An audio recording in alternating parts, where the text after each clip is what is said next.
It's as close to time travel as we're gonna get. This Week in Music History with Marty Miller. This time round, boys and girls, we're looking at December 1st until 5th. The week Elton John ratted out his good friend Rod Stewart. Ole, ole. No, that's the World Cup one, which he also stole. The Stones lost a long-time collaborator in 2014. One, actually, they fired as well. We had to find a rocker, and he was the only one. And in 1980, after a death of a drummer, what band called it a day? He said, "You're all right." He said, "But you'd be a lot better if you had the best drummer in the world behind you." This Week in Music History with Marty Miller. Hello there, thank you for checking out our podcast. This is a week of time travel in less than 10 minutes. The week of December 1st until 5th. 1964 this week. It was a residency, pure and pure. The Who played the first of 22 consecutive Tuesday night shows at the Marquee Club in London. Guess how much the band were paid for the gig? Four of them in the band, 50 quid a night.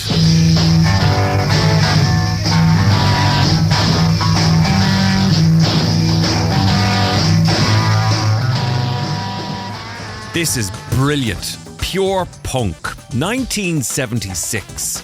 Sex Pistols appeared on ITV's live early evening show called Today. Queen were supposed to be on, but Freddie had to go to the dentist, so they pulled out. So, needing a band, Sex Pistols went on, where interviewer Bill Grundy asked the punk band to say something outrageous. Well, guitarist Steve Jones let him have it. Susie, she was just being coy with him. And he said, maybe we'll meet after. We'll meet afterwards, shall we? You dirty son. You dirty old man. Steve completely understood that he was talking to a drunk, as you would a drunk in a pub, and he just topped him. Well, keep going, Chief, keep going. Go on, you've got another 5 seconds. Say something outrageous. You dirty This week in 1978, Rod Stewart was number 1 with the song Do You Think I'm Sexy?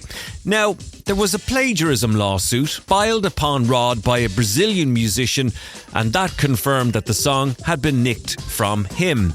Rod Stewart then agreed to donate all of his royalties from the song to the United Nations Children's Fund. Here's Elton John ratting out Rod Stewart. Do You Think I'm Sexy was stolen from something. We went to Rio together to the carnival, right. And the main thing that he bought a record in Rio, which was Ole, ole. No, that's the World Cup one, which he also stole. It's da da da da da da da da da. And not many people know it, but I have the record. It's by a guy called Jorge Ben.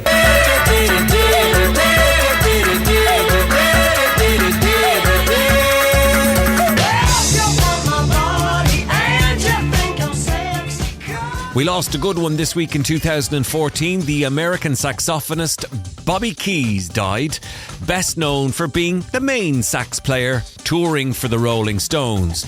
The same Bobby Keys who was fired from the Rolling Stones for forgetting to go play a show because he decided to get into a bath filled with champagne and drink it with some questionable ladies. Bobby Keys is not the best saxophone player in the world. He's the best rock and roll saxophone player in the world. We had to find a rocker, and he was the only one. Moves, plays the saxophone in one giant swagger. He has that looseness about the rock and roll. He knows how to roll. His life has been a life of being Bobby Keys, and must have been a hell of a ride for him. 1976 this week, a giant 40-foot inflatable pig could be seen floating above London after breaking free from its moorings at Battersea Power Station. The pig was being photographed for the Animals album by Pink Floyd. So the Civil Aviation Authority issued a warning to all pilots that a flying pig was on the, run. The pig eventually crashed into a barn in Kent, where the farmer complained of his cows being scared by the incident. Pink Floyd drummer Nick Mason. There was also a highly paid marksman whose job was to deflate the pig with a well-placed shot in the event of it escaping. But unfortunately, for various different reasons, we didn't actually get the shot we wanted that day. The next morning, everyone reported for work. with the exception of the marksman, who got stuck in traffic somewhere or overslept. Anyway, by the time the marksman got there, the pig was at 20,000 feet and heading for Dover. There was a police helicopter did give chase, but the pig was actually was climbing like an F-14 at the time. And it was some time later, I think, it reached a certain height and then the various safety valves opened and it began a gentle descent and landed in a field in Kent. It was another loss for the Stones, again in 2014, just like Bobby Keys. They lost keyboard player Ian McClagan.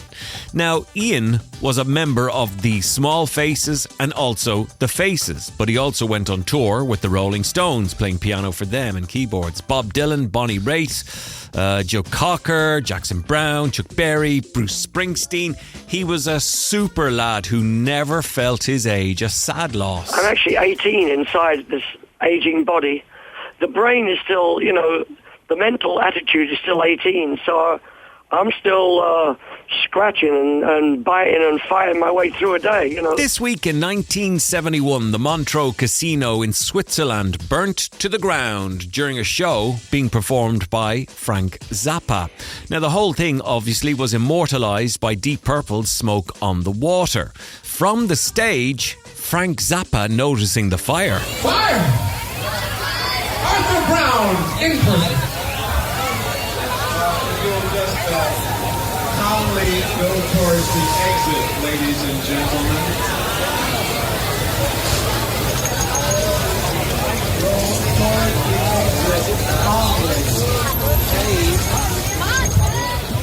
This week in 1980, 2 months after the tragic death of drummer John Bonham, Led Zeppelin made the decision to break up. The rest of the boys decided it was not right to tamper with their legacy by bringing someone else in to play drums. We wish it to be known that the loss of our dear friend and the deep respect we have for his family, together with the deep sense of undivided harmony felt by ourselves and our manager, have led us to decide that we could not continue as we were. Here's Planty on meeting John Bonham, or Bonzo, out on the circuit. He said, "You're all right." He said, "But you'd be a lot better if you had the best drummer in the world behind you." I said, yeah. I suppose you're him. He said, "Yeah, these are the songs we do. Just come along and play, but you make your own way there." Never a dull moment, really, until 1980. This week in music history with Marty Miller. This week in 1965, the Beatles played their last ever show in their hometown of Liverpool. They played at the Liverpool Empire. 5,100 tickets were available. 40,000 people were looking for them. Here now is a little snapshot of a day in the life as a Beatle, arriving in the airport at 5 a.m. Nope, that early morning won't stop the screams. Paul again about the American tour. It was pretty rough. We've had so much success we don't care if it fades tomorrow. We've reached the point where we don't have worries anymore. That's the point most people want to reach. Not this lot. The point they want to reach is a Beatle, and if they did, the Beatles would have worries. And that is a look at this week in music history from December 1st until 5th. Thank you for time travelling with me. My name is Marty Miller. We'll do it again, same time, same place, next week. Zipping through a week in a matter of minutes. This week in music history, the podcast.